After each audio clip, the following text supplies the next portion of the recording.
42% BC reservations కల్పించాలని షాబాద్ మండల కేంద్రంలో గత 40 రోజుల నుంచి రిలే నిరాహార దీక్ష నిర్వహిస్తున్నారు. ఈ దీక్షలో బీసీలకు మద్దతుగా కవిత పాల్గొని మద్దతు నిరసన తెలిపారు. అనంతరం ఆమె మాట్లాడుతూ మొట్టమొదటిసారిగా బీసీలకు రిజర్వేషన్ కల్పించాలని నేను దీక్ష నిర్వహించినట్లు ఆమె తెలిపారు. బీసీలు ఇలాగే ఐక్యతగా ఉండాలని, తెలంగాణ ఉద్యమంలాగా ఉవ్వెత్తున ఎగసిపడితే కానీ బీసీలకు రిజర్వేషన్ కల్పించాలని కవిత అన్నారు. బీసీ రిజర్వేషన్ కావాలి, రాష్ట్ర ప్రభుత్వంలో కాదు పార్లమెంట్లో బిల్లును పాస్ చేయాలని, బీసీలకు స్థానిక సంస్థల్లోనే కాకుండా విద్యా ఉద్యోగ అవకాశాలలో కూడా బీసీలకు రిజర్వేషన్ చట్టబద్ధంగా కల్పించే విధంగా ఉద్యమాన్ని నిర్వహించాలన్నారు. కాంగ్రెస్ పార్టీ 42% అని ఎందుకు అయ్యబెట్టింది? ఇప్పటి వరకు ఆ ప్రశ్నకు జవాబు లేదు. మేము ఉన్నది ఎంత? 42 కాదు కదా, బీసీలు ఉన్నది 42 కాదు కదా, 42 కన్నా ఎక్కువనే కదా.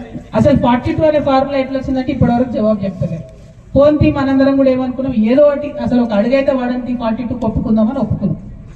ఇప్పుడు నేనేమంటా అంటే, మీరు ఇందాక ఒక మాట అన్నారు, ఎక్కడ వేరే కులాల వాళ్ళు ఎవరు నిలబడ్డా వాళ్ళని ఓడిస్తాం, దానికోసం బీసీలు అందరం కూడా మనం నామినేషన్ లేద్దామన్నారు. మంచి ఆలోచన.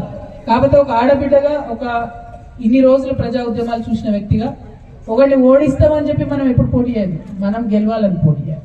ఆ ఐక్యత సాధించుకుంటే ఏమవుతుందంటే, ఇప్పుడు ఒక్కరినే బీసీ నిలబెట్టాలి, మనం మళ్ళీ 10 మంది బీసీలో నామినేషన్ వేయాలి, అవతల ఆటోమేటిక్ గెలుస్తుంది. సో అది చేయండి, మనం గెలవాలి. మనం ఎవరు నిలబడితే, ఇప్పుడు రవన్న నిలబడితే రవన్న, ఇయ్యన్న నిలబడితే ఇయ్యన్న, అంతే ఒక్కరే ఉండాలి మన సైడ్. మనం గెలవాలని యుద్ధం చేస్తే డెఫినెట్ గా గెలుస్తాం. అవతలోడు ఓడిపోవాలని ఉద్యమం చేస్తే అది జర లేట్ గా గెలుస్తాం. కాబట్టి మీ ఆలోచన విధానం చాలా బాగుంది. ఎందుకంటే ప్రజాస్వామ్య పద్ధతిలో ఖచ్చితంగా బ్యాలెటే రిజల్ట్, వేరే ఏం లేదు. కానీ మనం ఐక్యంగా ఒక క్యాండిడేట్ నిలబెడితే చాలా బలంగా పనిచేస్తాం. షాబాద్ నుండి నేనైతే ఇవాళ చాలా స్ఫూర్తివంతంగా వెనక్కి వెళ్తున్నాను. చాలా బాగుంది.